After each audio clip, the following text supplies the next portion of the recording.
Halo Sobat Kawanua, kita Regina, Torak Baku Dapa lagi di Bicara Kawanua.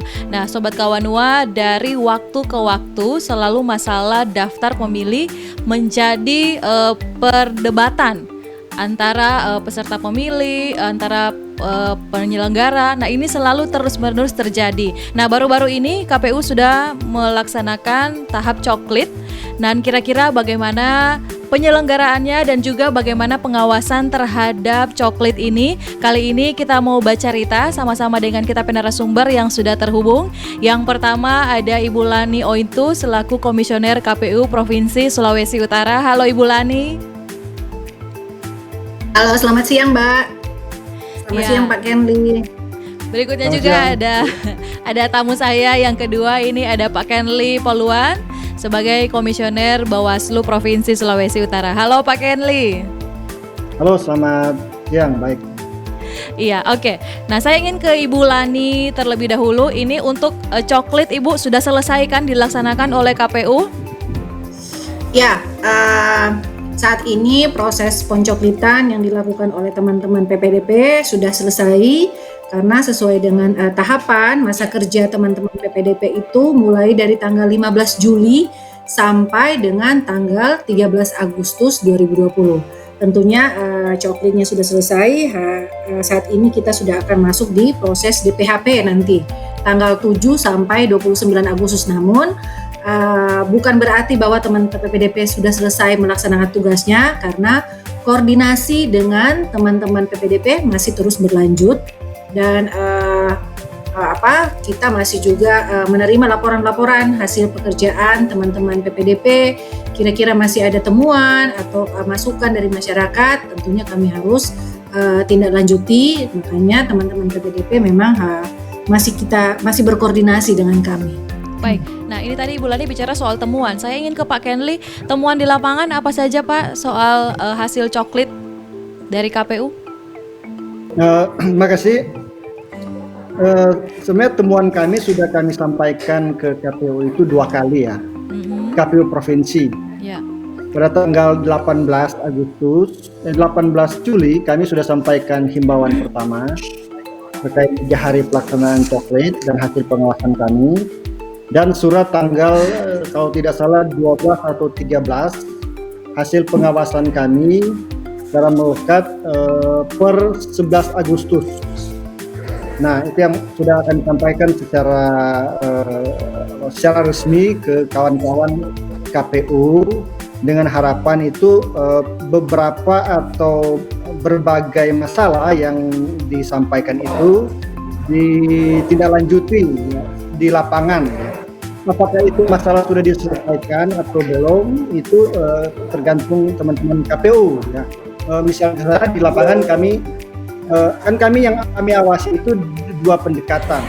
Yeah. Yang kami awasi itu prosedur pelaksanaan coklit, dan yang kedua pemenuhan hak pilih warga negara. Soal prosedur itu Pak, bagaimana pengawasannya? Nah, di lapangan tentu kami dalam surat kami ke KPU yang kami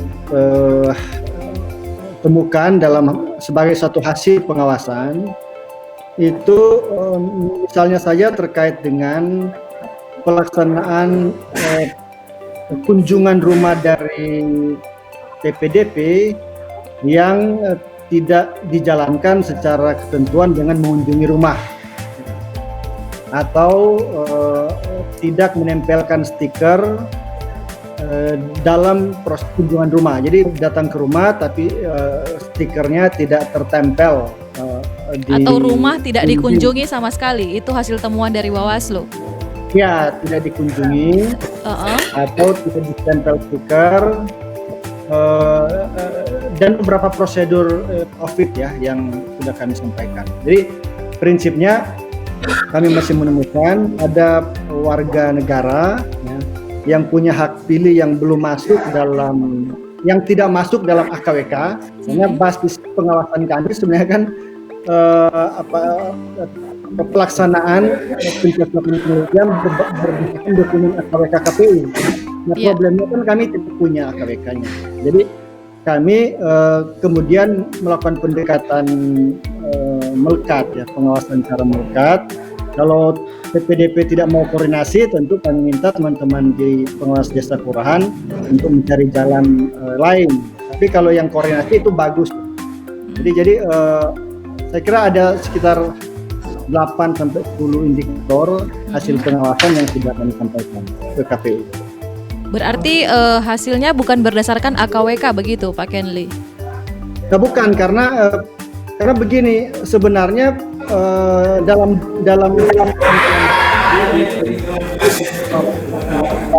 salah satu tugas kami itu adalah melakukan analisis AKWK.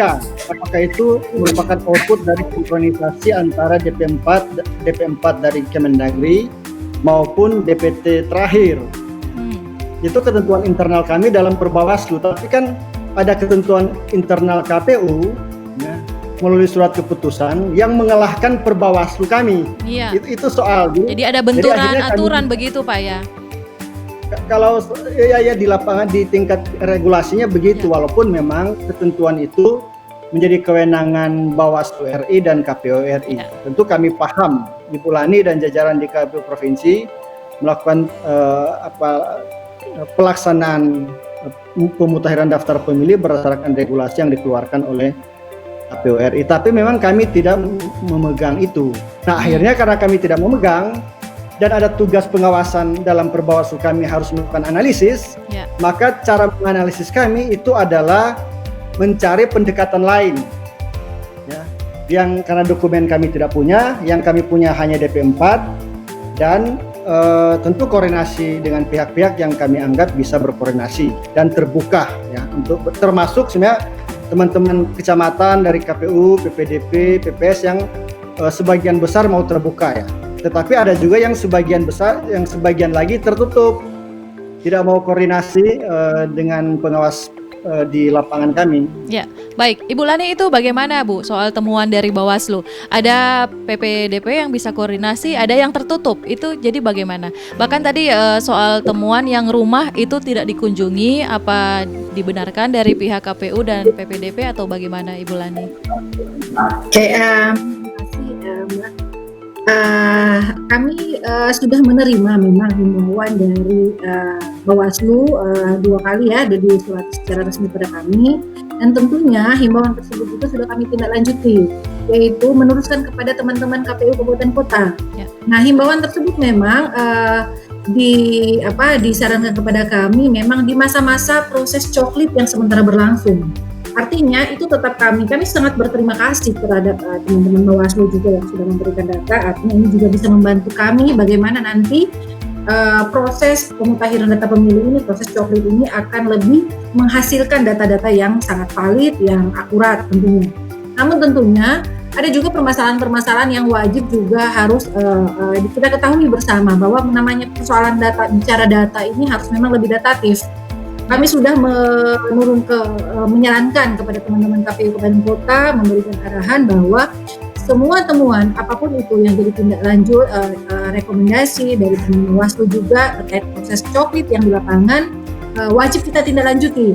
Namun tentunya harus disertakan juga dengan data yang memang sangat valid, data yang akurat, data by name, by address. Karena bicara data pemilih ini kita bicara tentang data personal orang, mulai dari nomor NIK, nomor NKK, alamat rumahnya, nama yang bersangkutan, jenis kelamin. Nah, kemudian kalau diberikan kami total angka, teman-teman KPU Kabupaten Kota juga sudah menindaklanjuti dengan mengirimkan surat kepada teman-teman Bawaslu Kabupaten Kota untuk diserahkan data by name, by address-nya. Kalau memang hasil pengawasan tersebut pada saat proses coklit sedang berlangsung, akan kami tindak lanjuti bersama-sama. Namun kemudian kalau memang data yang diserahkan kepada teman-teman juga masih juga hanya berupa total angka, tentunya kami kesulitan. Nah, mengenai rumah-rumah kemudian yang stiker, kami mendapat laporan, kami sudah menerima sebenarnya laporan data secara detail, ya, dari Bawaslu RI yang diserahkan kepada KPU RI, berjumlah 282 permasalahan coklit yang belum masih bermasalah di coklit. Namun kemudian kami kemarin sudah rakor dan teman-teman mulai jajaran kami di bawahnya sudah menindaklanjuti, ternyata memang persoalan-persoalan itu memang sudah selesai dari awal, karena memang persoalan rumah yang tidak ditempel stiker coklat. Ternyata setelah kemarin kami tinjau bersama-sama, rumah tersebut memang tidak bisa ditempeli stiker coklat. Ini hasil temuan Bawaslu yang sudah kami tindak lanjuti ya. Karena apa? Yang punya rumah di situ memang ada yang pertama yang sudah ngontrak, itu kebetulan bukan rumah pribadi.